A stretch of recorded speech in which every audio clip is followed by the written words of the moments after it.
Hi ma'am. Aise Murang Kampugido Mamana Kapado Uber than I say a copy of a no I tell do yam no comment.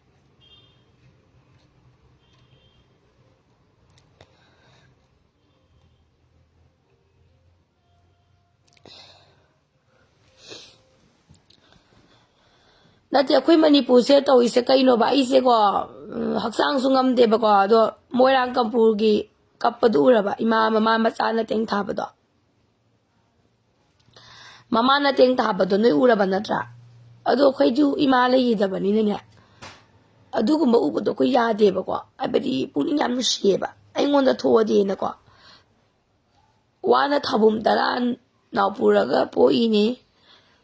Mamma do Namasadu Yasadu the Hingi neba. I ibungs in the phone Torambane.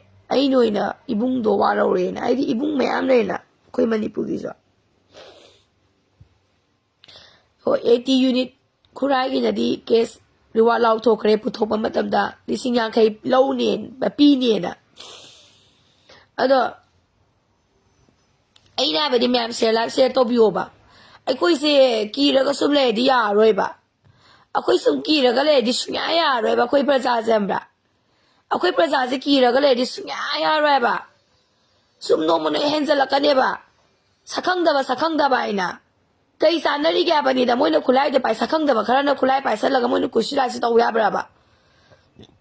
Ana Manipur da lari ba party sinaw sina akan ba section pire ba malobby raga warning akan ba section pire ba malobby raga adu gamba senari ba singdo athuba matam da puthok piyo ba.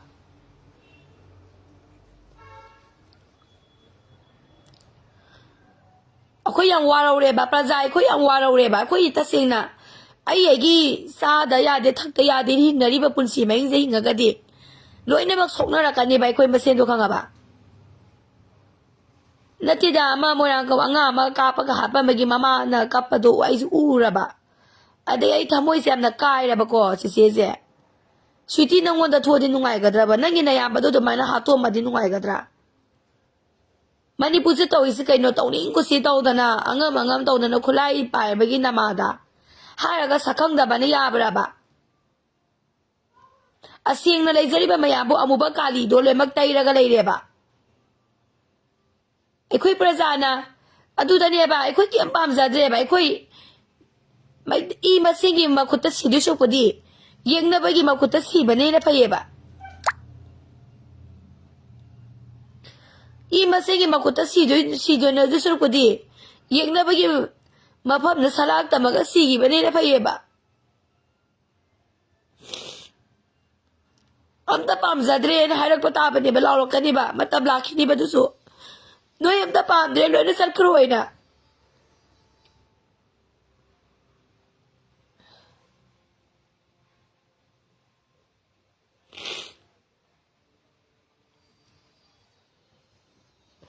Kaya ang kuya iba sin hatong na baliyap se.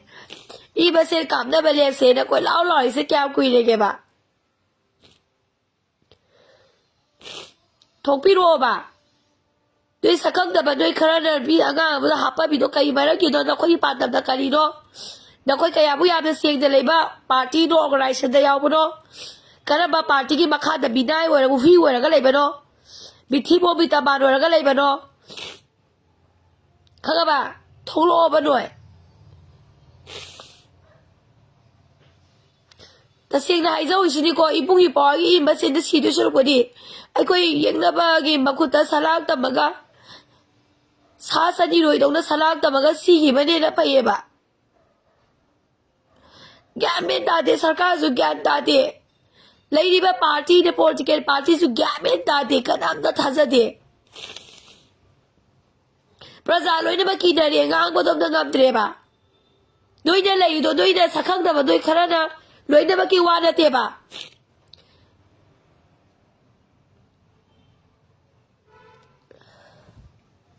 Mi bu ek na mek ta ka pa ka hat pa ba sin noi mi na te ba noi sa de gen sun tam ti noi cookie sa de gen sun tam ti ba noi. Cookie ki sa de sun tam ti ba. Na nau ba ni na nem kha ki ni angang ni kwa. Kitang to su halam dai kapam dai da khal loi ba ni da. khitangdasu khallo ba narem ka ke nanau ba oiramba yae ba adugi wakhal thamoi leitre khoi iramda maitai masenda khoi tasena talle ba sidagi wande hairakani ba ima ibel me amna basal basena to loi chatpigro abada leibira roira adu hairak ba bi kumtara badui na gai do ana CSO Frontier Organization khudimagna yam haksana lawgadabane ba akhoi gi Manipurda I basen hadoraba khuraki ida laida saba party atopa party achousoba party da ibu sendana ba hodara liba ba thoma kang daba ba amse amtang roshan bigro ba akhoi kai su haiza roi ba akhoi kai su haiza roi ba khanga ba akhoi kai su haiza roi ba da koi da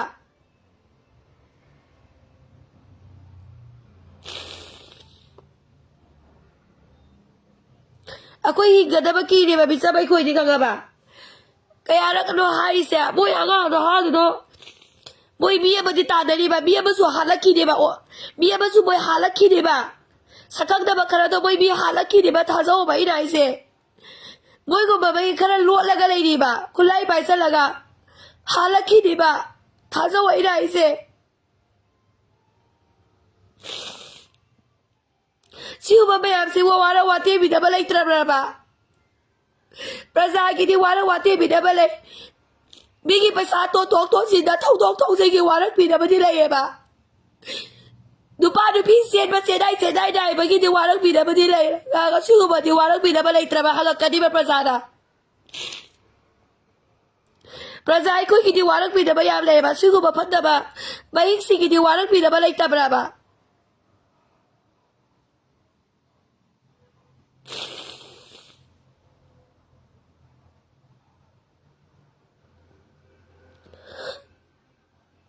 Dia warau ra ba ne koi warau re ba si loi warau sala ba ne ba si ga ba gam da ba yam na sa ga lai di ba ga ko ai su ya de ga ga da ba ne ba si ko ba se la gi da ba da ba koi khara bi khara ba hi khara lai di ba hi khara do loi ge loi shan bi gro ba ta se ra loi shan bi gro ba ai koi ke ba ai za roi ba ai koi ke da ai za roi ba hi khara do loi shan bi gro ba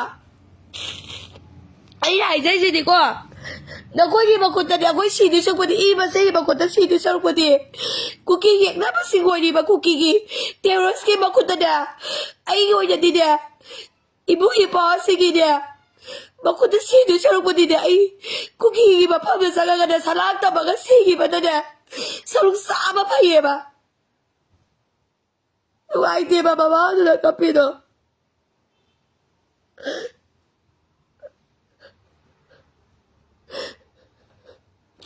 Doi sakang da ba doi har ba doi baba du da kapye ai bu lok salu lai wa ha lu cho du so da ya ga de doi thong lo ba doi ba di bu gi baba oi ba si so ha lo ai kok si e ba si kha se lu ra ga ya roi ba ni bu koi ibu hi ba da tha se ba do ba gi koi Thamba Ngamdre ba si suka mga Ngamdre ba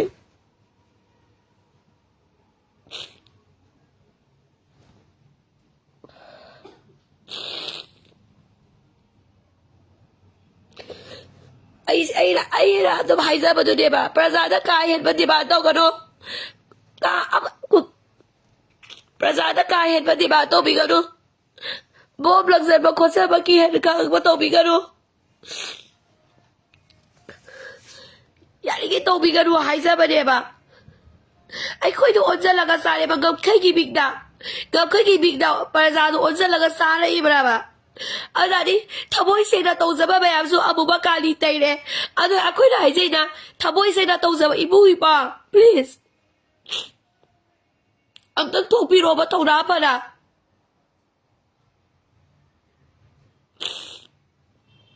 am tak thok pi ro ba da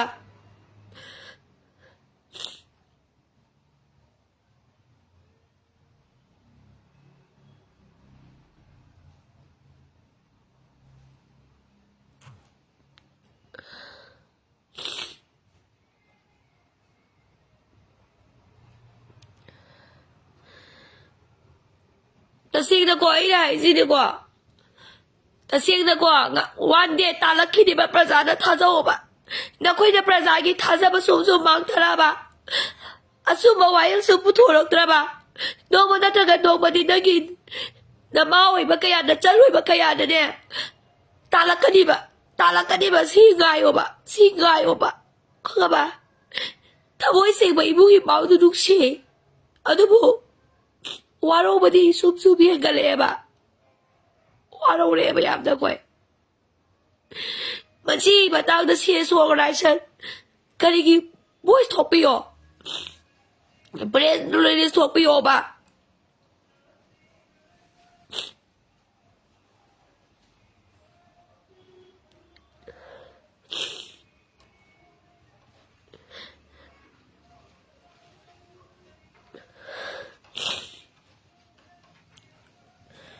Asi ware ba Manipurse ya wara ba de ba Manipurse wara ba de ba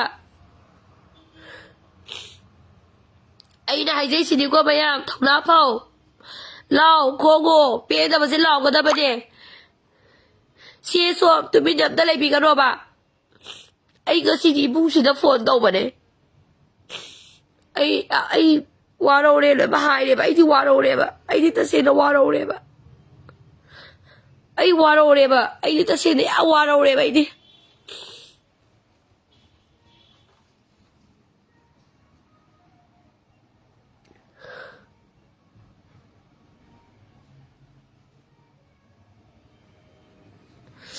ai na ba de kari maran do puthwa ba di da maran do puthoro ba di da party ama de yaw bo ra ga su ma gi ara lai bata ba de eni ga si baw ba party ama na warak ba matam da notice ama to tholok to tholei ko ba ya thoklo ba adu thokpa ngam du di ne adu da scenery ba bi do Manipur da lai ba party khudi mangna thigat piraga matik cha ba chera pi bi do na justice pangan bi oba kali gomba matu torok tra ba taraga di praja na waro la kada ba se no ma gi masigi hengala kadi ba no ma gi masigi hengala kadi ba ai na su mama de to hai tu de ba ai manga re sa lu si akan ring singoi si wato na wanga di kwang na phande pani ngasi tawri ba thaba khudi ba mayung nari ba puna ba praja gi isingi mati ngakta na khakta ai amba sagon raga la aba natra bani da ai gi ya ba mi khara le re na ina pan to ba ya de hai ra bane ba si me am say hai ba hai gra bane ba sidi amal le ba sidi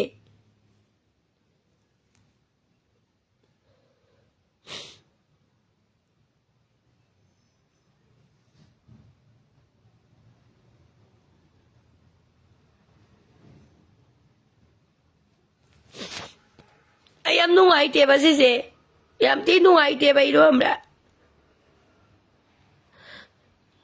tasing na yam ti nungai tere mioi ba kaya ge mitte gi pi tai ba ge si gi oi ba mit ki pi ge awabat kana ta de adu ba hai do su khaga ba ta de ko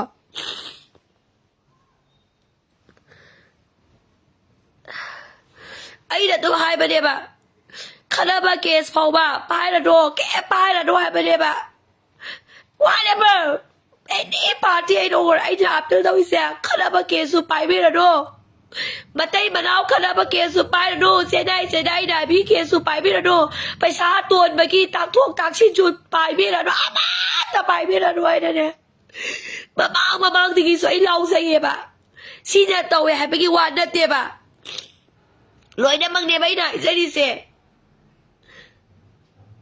pai be la do to be la do nga ta ne praja ai khu shu soi bai ba lai ko praja loi bak chu be ba dia de ko ai chu khagi ko ai da si ai se kai ge ro ai khage ba ai da ke so par ka da ai mai pai ba mi du da di ai go harau ga di ba pori ba mi du di ai gi yek na boy de ba aduna khun ngai ba ai gi ipu gi po ba yam sa yek na ba amatale ding de ba praja gi marak ta yek na ba amata thang hanik de ba ga ba atu da de ba ina case pai bi ga no paisa nu sa chu doi party da kai da bu do pa da tak ka no lộc sân bị cái đồ ai đi xe xí cái nè bà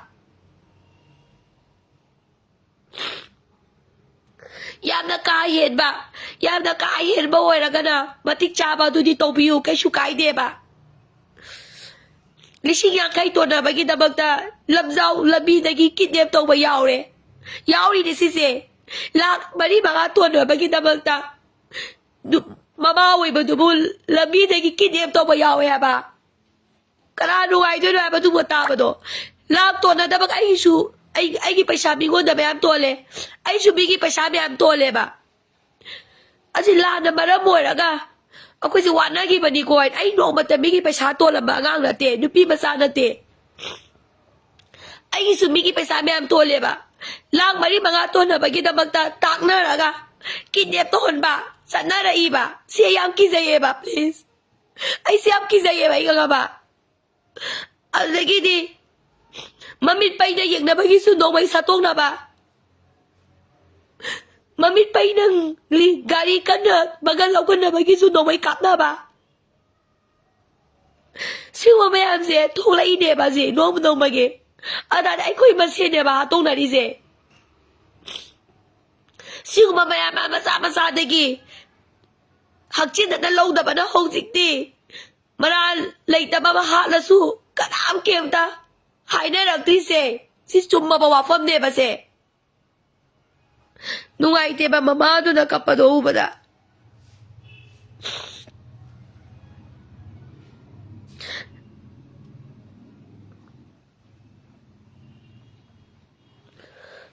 Mama na bacha kaya tusi kaya siya.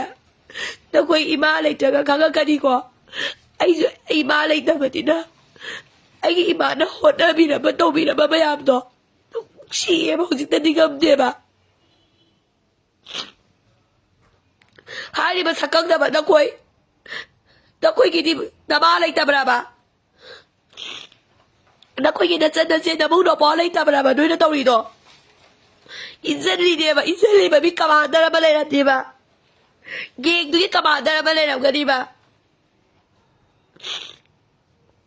Gig, doon yung kamanda na balay na di ba?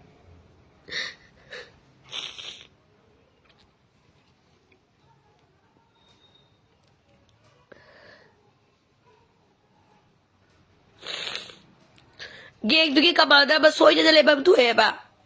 Thong tro ba ya? Suma sama to ba? Parang so bala dupi ba?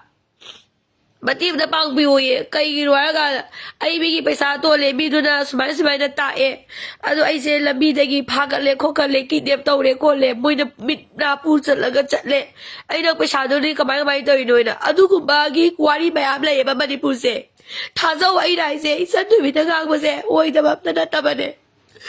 Kasi, pausa-sat may amtara kini. Doy ne, pausa-sat may amtara kini yung ano. Ay go na lang na mag-kiss, yam ka zani, ato mo ay di.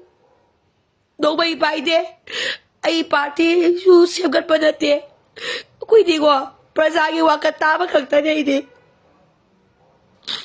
Doy, ay uy damap na nga ang naman eh. Nugdag na lang ka ni. Mama, machagi mamang na mama mo. Nung may parang suro-surosing ba? Panalagyan na, tiyungkin na. Ano mo ang namaro? Ano so iba siya? May amlay ka nga ba? Pongdog na ba? Haydog na ba kaya na losan lang alay bagatan eh? Sino mamayam siya? No, mapongdog ang mamatap na niya.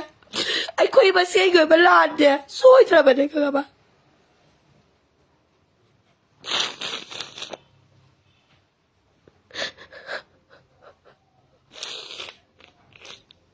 Pongdog na ba, prasabi yan? Pongdog na ba?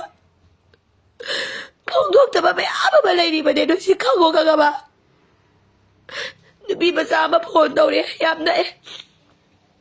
Di siya ako'y kayo mo ba? Later na mating pangbiyo kay Taurage. Ako ba doon sumay na suro-suro siya nga pugri na.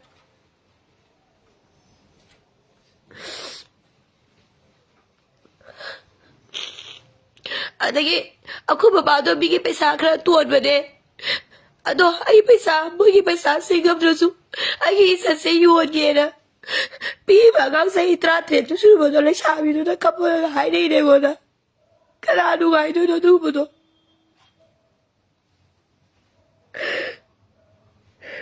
Ay kok si.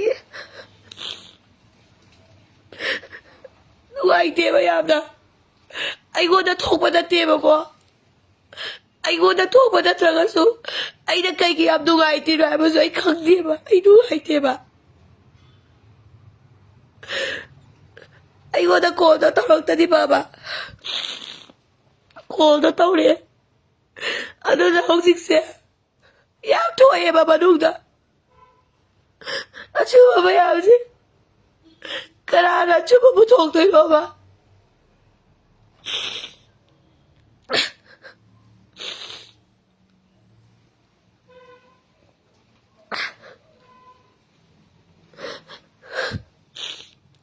Si minister ke mu muna re. Ano ba si minister la o? Si ba situation ba yam se control to biro? Ko. Si bu sanga lo, bori sanga lo, AC sana lo. Forisa forest ka lo. Iligedi brige ba yam ka lo. Ako hindi ya e ba. Prasada na ko ina politics ki drama sana re. Misal kom na re. Mana lali mana chubi na. Congress lali BJP na chubi BJP na. Chubi Congress lali na doon na drama tawala ina prasada siksida. BJP na su ani to Bire na do lali, bire na do chubi. Mana do tawi na doon na do tuholay na. Doon di. Wata ba na ba? Bigi pesa to na ba pesa kasaw wala di. Hausi lilikim na lang di ba na sorong lam jaw na. Sana ba dumiyoli? Kanano ay doon habi nila.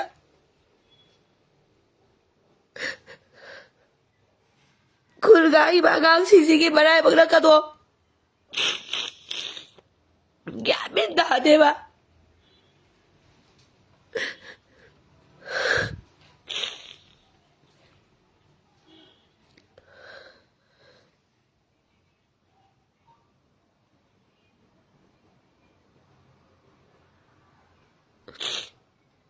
Nuwaite ba hindi ka ba siya ma'am sa ay kala rin ito ba di ba ito kali ba nuwaite ba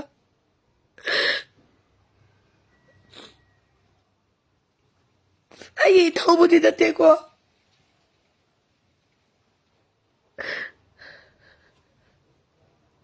kung gagawa lang si Poto na gani siya sari ay naitari sa taong naitari gani ano sa nuwaite Nuwaite. Nuwaite ba yam na siya ba yam siya tuwalay naman ba ni mo siya. Wala rin ba iyasam tutre ba. Iyasam tutre. Iyasam tutre. Iyasam tutre ba.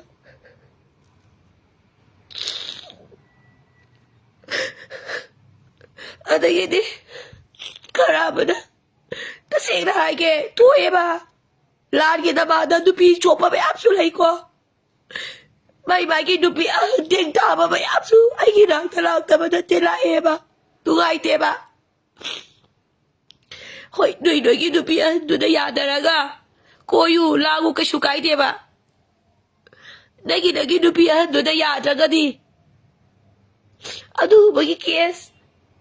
Sabi kaya nag-gamit na bagi basahan pituk bagi awaba hausi suni basa izan mangal laga dupi do pregnant hoile dupa do lord crede thaga dauri ma'am do loire Manipur loire maitai loire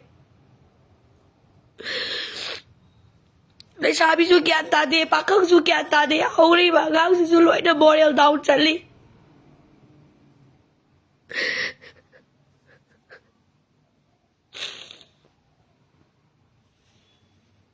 Lesa na biron ba kaya ba? Lesa na ang koto ba ko kaya ba? Mari nagsiyan ba mga nagsiyan ba? Sana suy ba kaya ba? Paisa ka na ahin ko digi business to ba dupi kaya ba?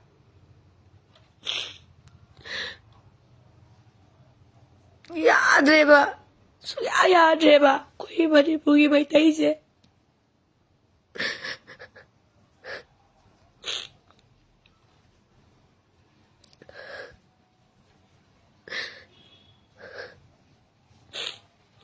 ai ne ai ba do praja ya subadi warak pi da badi yam lai ba praja ma ya subadi di warak pi da badi map lai tro asi ko bando mai pai ba sakak da basi ki warak pi da badi kararo ba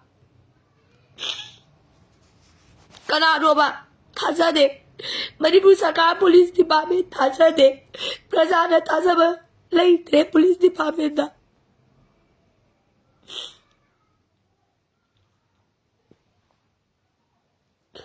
habadi Police Department da kai Thaza rakte no Manipur Praja da achau sang bi chang sanga da thonglo Police Department do chu thonglo ba he ko ba dagi na khoi Mandri Mandogi Hukumda Wada Chali or Sate do I chuk chat na ne Toloba Akoi Adugba Police do Kandoba Matam Noyeba Aduguma ASP official Kandoba Matam ni Aduguma ADCDC be Kandoba Matam de Bosite Chumbi Chumde Akoi George Tara Mantri influence Saloy Akoi legislative power the Chatlo Akoi executive power Pasana Pangto Kadiana Karasan Tauroy and Toloba Manipur lady but department could be sude.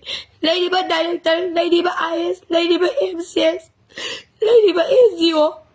So it's a number of Zakui, Karam Sandoroy, Tolakba, Kandokba Batamdeba. Nagi the Zatida, Nagi the Puruna, no one of Wiggy by Taralaga. Aida a with Saraga, Puradalan Saraga, a chow a chawanaga, Kari. Pinap di guy roba. Kari pinap di guy roba.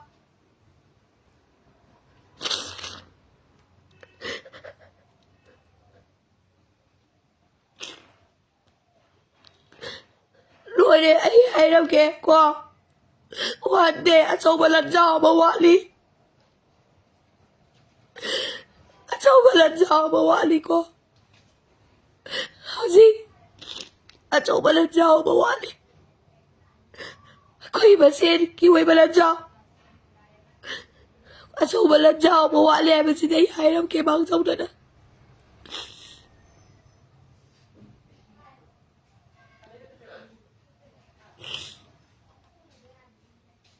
ai karam ta jat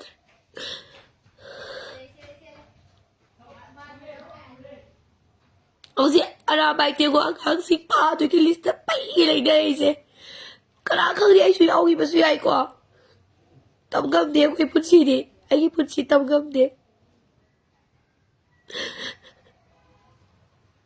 ai bugna ai ba se de etek thora ba de ba iba dai su to i di ko ala ya roi ba wakar ki dan khadara ga kai no ai ba do khadara ba koi ba se ya roi ba Executive Department Motli, Police Department Motli, Sarkar zo Motli, Department ko di ba zo Motli ba? Education Department zo Motli. Department ko di nga amot pagata kaya apa mo do ba koy di udo siya taudo siya. Amot pagata di ba pang ko di nga ba?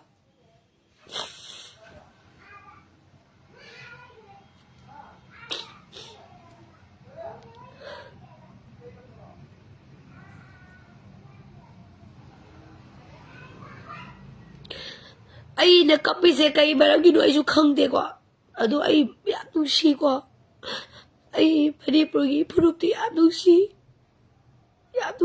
ba ai đâu si khali se sai tare khun ta ko do ani rak su da thok su ba le ani rak su da thok su ba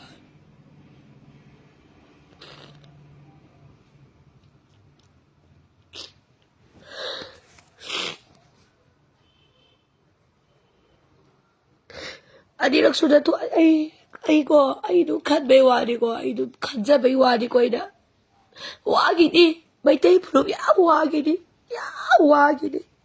wa bai bu de ya wa gi di ai se khal la roi ge ga roi ge tau ba de ta ga bak de ba ai gon Kasana nupi ama phone tawre chise akho baba do paisa kara ton bani pugre ai poi paisa koi sing bani ngamdre ado chise ai izat yolo se yon ke lai ne karama Thamoi na tu kai ro ti do ba ga ti wa ai na ai je ta zo paisa kara ki da bak ta bi kidnap taw bani paisa kara ki da bak ta ne bi hatuk da ba mi e ga ma pai da yeng ba gi su do mai sa tok da ba ni ko ai koi ba sen tak thok da ga police ta phan ba si achuma ni ko ai da ga gi se achuma sheng ba ne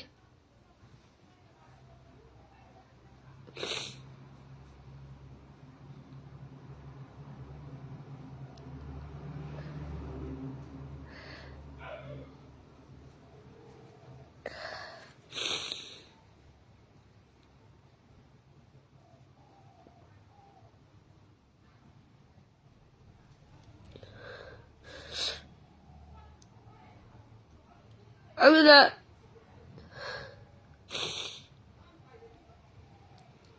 nuwaite ba nuwaite se ai hai ba ai se ai ju khalle ba ai saba thakba ai wate ai mi gi paisa khara ton ba do ai property lai sindok ba ko nei ko mi gon da gi lakh kuma thoi lai ai na toli ba di lakh tra mi tra ga khak tani sindok ba ko nei ba adu ba ai na kai kalli ai na yum semaga yum semjalaga ai na wat pa de ni lai thok pa ya de ba usik se ga ba ai hai ba ai lon jari ba ai ima lon se lon bam lai aktraga di kana da lolu ni ngasi ai koi na loli ba ima lon se no ma no traga di no ba di lon pham lai roi ba ana ipugi pa ba ya da chana ke san tu bi na Thamoi so na ai se ni si ni ai kizare ba akoi ta se ta ki akoi kana thazara to e ba ko adu na shugo ba paisa khara gi da bak da bi kidnap taw ba paisa khara gi da bak case khara gi da bak da bi wo da ki akhang pi bi ba sakang da ba hai ra ga maran pa na thi ki thi dok ta na mi ha li ba pura bak se achu ba se mai hu gi pa lai bi ra ga di please mata chum thok pi ro ba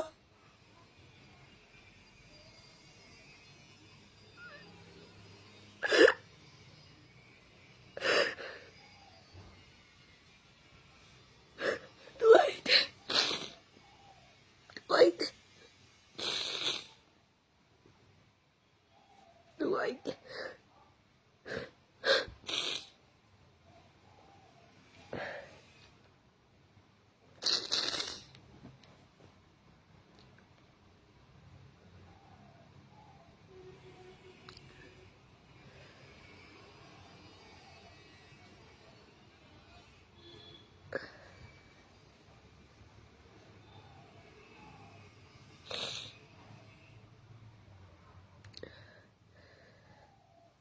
aduna hojikti asumba sengba ngaksaba mayam layeba makhoi da amuba kali dum taisale ba si koi kalau da basu yade ba adu tari hojikti khangdok ba matam ne ba koi na ije sina khangdok ba matam ne ba chumi chum de mayam hairo ta si nei bugi pau mayam ba hi no yai khangda na ko punaba ka thoga kun ga ba imaram da bu yam nu shi ba ibugi pau mayam layeba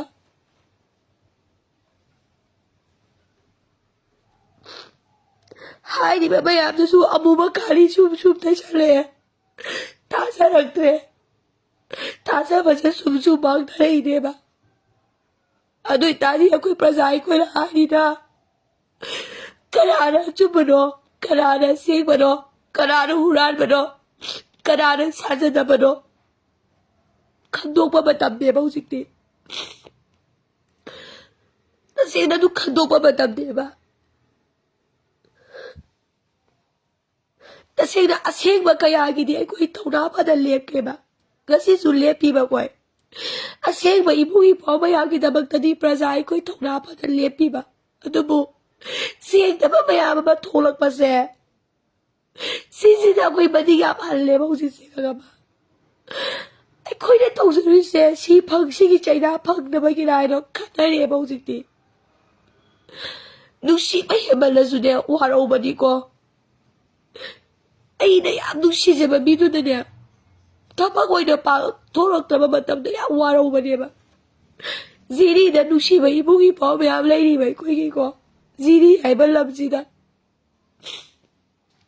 ꯑꯩꯈꯣꯏꯒꯤ ꯑꯊꯧꯕ ꯊꯧꯅꯥ ꯐꯕ ꯏꯕꯨꯡ ꯏꯄ꯭ꯋꯥ ꯃꯌꯥꯝ ꯂꯩꯔꯤꯕ ꯃꯈꯣꯏꯅꯁꯨ ꯑꯩꯈꯣꯏꯗ ꯑꯃꯨꯛ ꯋꯥꯔꯧꯋꯦ ꯍꯥꯏꯕꯗꯤ ꯏꯆꯟ ꯑꯩꯈꯣꯏ ꯅꯤꯡꯁꯤꯡꯕꯤꯔꯛꯇ꯭ꯔꯦꯅ ꯃꯣꯏꯅꯁꯨ ꯋꯥꯔꯧꯋꯦꯕ ꯑꯩꯈꯣꯏꯅꯁꯨ ꯃꯣꯏꯗ ꯋꯥꯔꯧꯋꯦꯕ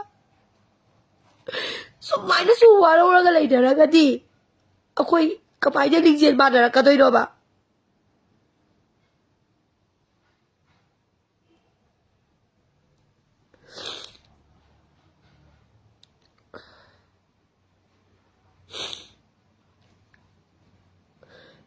ꯑꯗꯨꯅ ꯄꯦꯟꯗ꯭ꯔꯦ ꯍꯥꯏꯕꯗꯤ ꯏꯕꯨꯡ ꯏꯄ꯭ꯋꯥ ꯃꯌꯥꯝꯅꯁꯨ ꯑꯩꯈꯣꯏꯗ ꯋꯥꯔꯧꯕ ꯑꯩꯈꯣꯏꯅꯁꯨ ꯏꯕꯨꯡ ꯏꯄ꯭ꯋꯥꯗꯁꯨ ꯋꯥꯔꯧꯕ ꯁꯤꯒꯤ ꯂꯥꯛꯏꯕ ꯃꯤꯁꯑꯟꯗꯔꯁꯇꯦꯟꯗꯤꯡꯁꯦ ꯀꯣꯛꯅꯕꯒꯤ ꯀꯔꯤ ꯇꯧꯁꯤꯒꯦ ꯍꯥꯏꯕꯗꯨꯅꯦꯕ ꯍꯧꯖꯤꯛ ꯑꯩꯈꯣꯏꯅ ꯄ꯭ꯔꯖꯥ ꯑꯩꯈꯣꯏꯅ ꯄꯥꯝꯃꯤꯁꯦ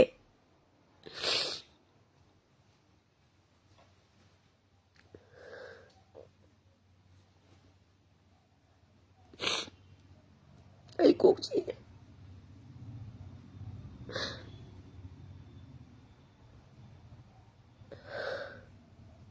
ꯅꯨꯡꯉꯥꯏꯇꯦ ꯃꯃꯥꯗꯨꯅ ꯀꯞꯄꯗꯨꯗꯤ ꯎꯔꯕ ꯅꯠꯇ꯭ꯔꯣ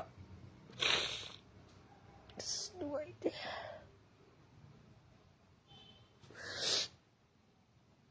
ꯌꯥꯝ ꯊꯤ ꯅꯨꯡꯉꯥꯏꯇꯦ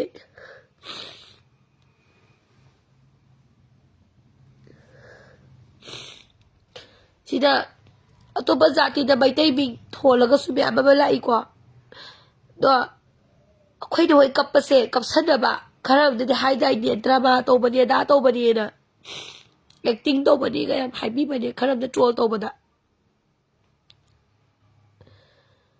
ꯀꯣ ꯑꯗꯣ ꯑꯩ ꯀꯩꯝ ꯁꯥꯎꯗꯦ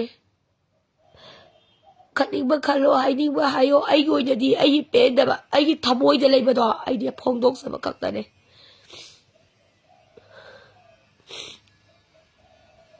ꯑꯁ ꯅꯨꯡꯉꯥꯏꯇꯦ ꯌꯥꯝ ꯊꯤ ꯅꯨꯡꯉꯥꯏꯇꯦ ꯑꯩꯈꯣꯏ ꯇꯁꯦꯡꯅ ꯍꯧꯖꯤꯛꯀꯣ ꯃꯌꯥꯝ ꯀꯨꯀꯤꯁꯦ ꯃꯣꯏ PDFꯅ ꯇꯧꯔꯒ ꯏꯟꯗꯤꯌꯥꯟ ꯑꯥꯔꯃꯤꯒ ꯇꯧꯔꯒ ꯀꯕꯣ ꯚꯦꯂꯤ ꯂꯧꯁꯟꯅꯕ ꯇꯧꯔꯤꯅꯦꯕ ꯑꯗꯨ ꯂꯧꯁꯜꯂ ꯃꯇꯨꯡꯗ ꯁꯣꯝ ꯅꯥꯀꯟꯗ ꯅꯩꯈꯥꯏꯔꯛꯀꯗꯣꯏꯅꯦꯕ ꯂꯝꯗꯝ ꯑꯃꯗ ꯅꯤꯡꯇꯝ ꯌꯥꯑꯣꯜꯁꯨ ꯂꯩꯇꯕ ꯌꯥꯗꯦꯕ ꯁꯤ ꯈꯪꯕꯤꯌꯣꯕ ꯁꯤ ꯌꯥꯝ ꯃꯊꯧ ꯇꯥꯏꯕ ꯂꯝꯗꯝ ꯑꯃꯗ ꯅꯤꯡꯇꯝ ꯌꯥꯑꯣꯜꯁꯨ ꯂꯩꯒꯗꯕꯅꯤ ꯀꯔꯝꯕ ꯅꯤꯡꯇꯝ ꯌꯥꯑꯣꯜ ꯍꯥꯏꯕꯗꯣ ꯄ꯭ꯔꯖꯥ ꯑꯃ ꯑꯣꯏꯅ ꯑꯩꯈꯣꯏꯁꯤ ꯈꯟꯗꯣꯛꯄ ꯃꯇꯝꯅꯦꯕ ꯑꯆꯨꯝꯕ ꯑꯁꯦꯡꯕ ꯄꯥꯝꯕ ꯃꯖꯥꯇꯤꯕꯨ ꯅꯨꯡꯁꯤꯕ ꯃꯐꯨꯔꯨꯞꯄꯨ ꯅꯨꯡꯁꯤꯕ ꯃꯆꯟ ꯃꯆꯦꯕꯨ ꯏꯀꯥꯏ ꯈꯨꯝꯅꯕ ꯃꯃꯥ ꯑꯣꯏꯕꯁꯤꯡ ꯃꯕꯨꯡ ꯃꯧꯄ꯭ꯋꯥ ꯑꯣꯏꯕꯗ ꯊꯛꯈꯥ ꯅꯥꯏꯕ ꯀꯠꯊꯣꯛꯄ ꯑꯈꯥꯡ ꯀꯟꯕ ꯑꯗꯨ ꯃꯊꯧ ꯇꯥꯏꯌꯦꯕ ꯆꯨꯝꯃꯤꯀꯣ ꯃꯌꯥꯝ ꯑꯗꯨ ꯅꯠꯇꯕꯗ ꯅꯤꯡꯇꯝ ꯌꯥꯑꯣꯜꯒꯤ ꯅꯃꯥ ꯂꯧꯔꯒ ꯑꯣꯔ ꯉꯝꯈꯩ ꯉꯥꯛꯄꯗ ꯅꯃꯥ ꯂꯧꯔꯒ ꯅꯤꯁꯥ ꯆꯥꯕ ꯌꯨꯗꯨ ꯐꯨꯜꯗ ꯉꯥꯎ ꯂꯩꯕ ꯅꯨꯄꯤ ꯆꯣꯞꯄ ꯊꯛꯈꯥ ꯂꯩꯇꯕ ꯃꯃꯥ ꯃꯄꯥꯗꯨꯕꯨ ꯃꯌꯨꯝꯗ ꯐꯨꯗꯠꯂꯝꯃ ꯊꯝꯂꯝꯃꯒ ꯑꯩ ꯌꯨꯝꯗꯒꯤ ꯆꯠꯂꯦ ꯍꯥꯏꯅ ꯃꯌꯨꯝ ꯊꯥꯗꯣꯛꯂꯛꯑꯒ ꯈꯨꯠꯂꯥꯏ ꯄꯥꯏꯔꯒ ꯈꯨꯟ ꯉꯥꯛꯁꯟꯅꯕ ꯑꯁꯤꯒꯨꯝꯕ ꯃꯌꯥꯝ ꯍꯦꯟꯒꯠꯂꯛꯄꯅꯅꯦꯕ ꯉꯁꯤ ꯍꯦꯟꯒꯠꯂꯛꯑꯦꯕ ꯁꯦꯡꯅ ꯑꯩ ꯍꯥꯏꯔꯣꯏ ꯑꯗꯨꯕꯨ ꯌꯥꯎꯔꯝꯕꯁꯨ ꯌꯥꯏ ꯃꯌꯨꯝꯗꯅ ꯃꯃꯥ ꯃꯄꯥꯁꯦ ꯐꯨꯗꯤꯑꯝꯃꯕ ꯊꯛꯈꯥ ꯃꯃꯥ ꯃꯄꯥꯗꯕꯨ ꯐꯨꯕ ꯉꯝꯕ ꯅꯨꯄꯥꯅꯕꯨ ꯁꯃꯥꯖ ꯑꯃꯒꯤ ꯃꯔꯝꯗꯝꯒꯤꯗꯃꯛ ꯀꯔꯤ ꯑꯐꯕ ꯊꯕꯛ ꯇꯧꯔꯛꯀꯗꯣꯏꯅꯣꯕ ꯑꯩꯅ ꯅꯪꯅ ꯈꯪꯉꯁꯨ mana yauru tim maduda aikoina madu yahonganu haiba yaba nateba ayoina kapaga kaya kaniba chumi chumde haibirone adubu ainadi madu tukachayeba hangoyeba masan tabaneba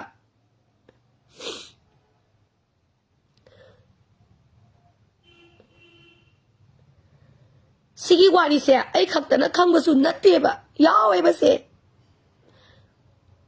mama mapa dabu ekta phudana mangondagi illiba mama mapa dabu phuba macha nupaduna iramdamgi damaktani kainaga tholakpadudi tukachayeba koi tasena tukachayeba asigumba mayam yawsalakpa paisa khara phangnabagi damak lemja khara saning jabagi damak thabak suning daba nisa chaba mama mapa da thakha leitaba lemja chaba pamba gapthi tawdana nungai na atang baka thoningba khujok biwai khujok khara thokle e baujikti adugumba kharana ngasidi masi hengala abra haibasi prajagi wahamneba aduiba taragadi haiba mahik aduna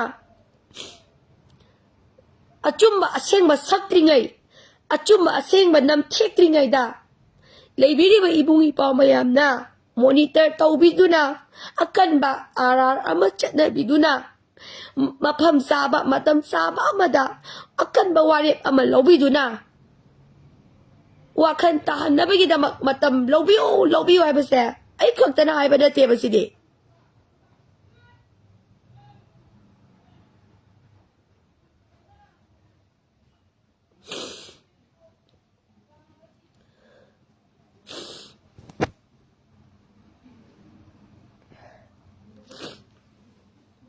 duga lan lepagana magi maru yon thokpa noma yon thokpa sisu leitaba nateba karamba yawo no hidinge bai se ai di karamba yawo hidinge bai se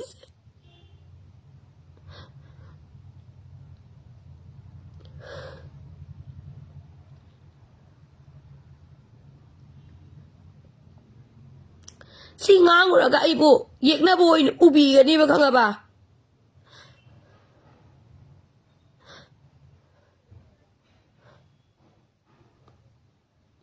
ai wore ngangani ba si matanga la loraga maruga no mai ga yon tokpa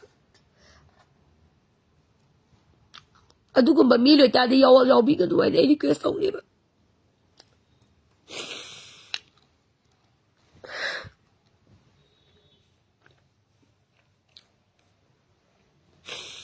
lanje nomai ka pa se lepedana aduga nomai ga maruga yon tokpa aduma mi le ga di yaw bi ga no any request tawni ba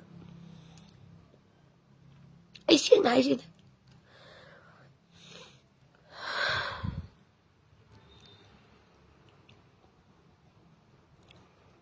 ai ji kan thong su lon le jare tandana yumne ma nga thoksa je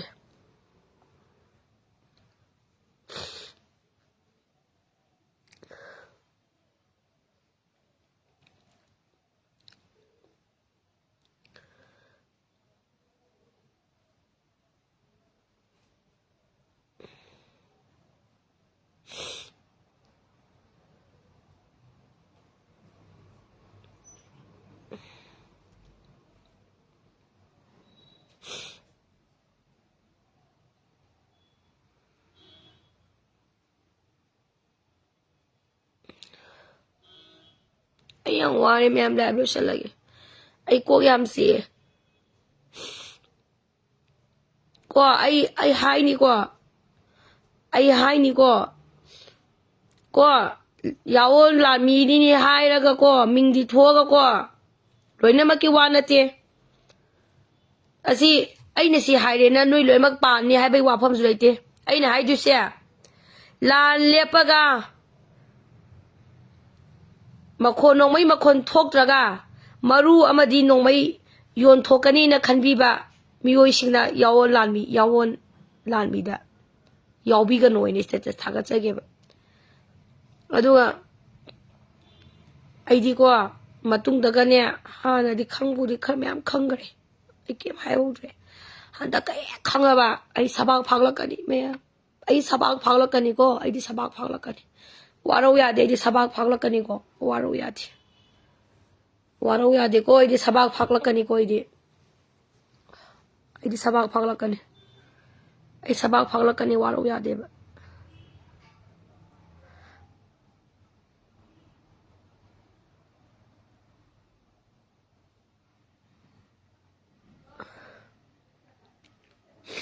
ꯑꯩꯗꯤ ꯁꯕꯥꯛ ꯐꯥꯒꯠꯂꯛꯀꯅꯤ ꯋꯥꯔꯧ ꯌꯥꯗꯦ ꯃꯔꯨꯒ ꯅꯣꯡꯃꯩꯒ ꯌꯣꯟꯊꯣꯛꯄꯒꯤ ꯂꯥꯛꯑꯕ ꯑꯩꯗꯤ ꯁꯕꯥꯛ ꯐꯥꯒꯠꯂꯛꯀꯅꯤ ꯃꯗꯨꯗꯅꯦ ꯃꯅꯤꯄꯨꯔ ꯃꯩ ꯍꯧꯗꯣꯏꯁꯦ ꯏꯆꯟ ꯊꯣꯏꯕꯤꯅ ꯁꯕꯥꯛ ꯐꯥꯒꯠꯂꯛꯄꯗꯅꯤꯀꯣ ꯅꯤꯡꯒꯥꯏꯗꯣꯏꯁꯦ ꯃꯌꯥꯝꯁꯦ ꯁꯤ ꯑꯃ ꯊꯥꯖꯕꯤꯌꯨ ꯃꯁꯤ ꯑꯩꯅ ꯋꯥꯔꯅꯤꯡ ꯇꯧꯕꯒꯤ ꯋꯥꯐꯝꯁꯨ ꯅꯠꯇꯦ ꯍꯦꯃꯜꯂꯕꯅꯦ ꯑꯩꯅ ꯁꯤ ꯁꯕꯥꯛ ꯐꯥꯛꯄ ꯉꯝꯃꯛꯀꯗꯣꯏꯁꯦ ꯀꯅꯥꯒꯤ ꯄꯋꯥꯔꯅꯅꯣ ꯄ꯭ꯔꯖꯥ ꯃꯌꯥꯝꯒꯤ ꯁꯄꯣꯔꯠ ꯑꯃꯗꯤ ꯏꯕꯨꯡ ꯏꯄꯥ ꯃꯩꯇꯩꯒꯤ ꯑꯁꯦꯡꯕ ꯌꯥꯎꯔꯤ ꯏꯆꯤꯟ ꯏꯅꯥꯎ ꯃꯌꯥꯝꯒꯤꯀꯣ ꯁꯄꯣꯔꯠꯅ ꯇꯧꯔꯛꯀꯗꯣꯏꯅꯦ ꯑꯩ ꯌꯥꯗ꯭ꯔꯦ ꯑꯩ ꯀꯞꯄꯔꯣꯏ ꯑꯩ ꯀꯣꯛꯁꯤ ꯄꯦꯟꯗꯦ ꯑꯁ ꯑꯩ ꯌꯥꯝ ꯄꯦꯟꯗꯦ ꯑꯁ ꯌꯥꯝ ꯄꯦꯟꯗꯦ ꯑꯁ ꯌꯥꯝ ꯄꯦꯟꯗꯦꯕ ꯑꯗꯨꯅ ꯑꯩꯅ ꯍꯥꯏꯁꯦ ꯑꯁꯦꯡꯕ ꯃꯌꯥꯝꯗꯣ ꯑꯃꯨꯕ ꯀꯥꯂꯤ ꯇꯩꯔꯛꯏꯁꯦ ꯃꯁꯤ ꯇꯩꯍꯜꯂꯣꯏꯗꯕꯅꯦ ꯇꯩꯍꯜꯂꯣꯏꯒꯦ ꯍꯥꯏꯇꯥꯔꯗꯤ ꯄ꯭ꯔꯖꯥ ꯑꯩꯈꯣꯏꯅ ꯈꯪꯗꯣꯛꯄ ꯈꯟꯗꯣꯛꯄ ꯍꯩꯕ ꯃꯊꯧ ꯇꯥꯏꯌꯦꯕ ꯑꯗꯨꯅ ꯄ꯭ꯔꯖꯥ ꯃꯌꯥꯝ ꯀꯤꯕꯤꯒꯅꯣꯕ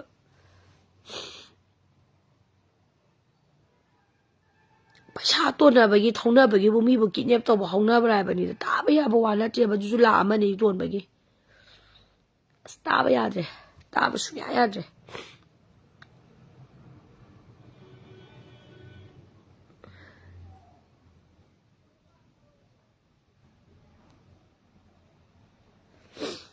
ꯃꯤꯍꯨꯜ ꯑꯩꯒꯤꯗꯤ ꯊꯣꯛꯂꯛꯀꯦꯔꯥ ꯊꯣꯛꯂꯣꯏꯒꯦꯔꯥ ꯑꯩꯒꯤꯗꯤ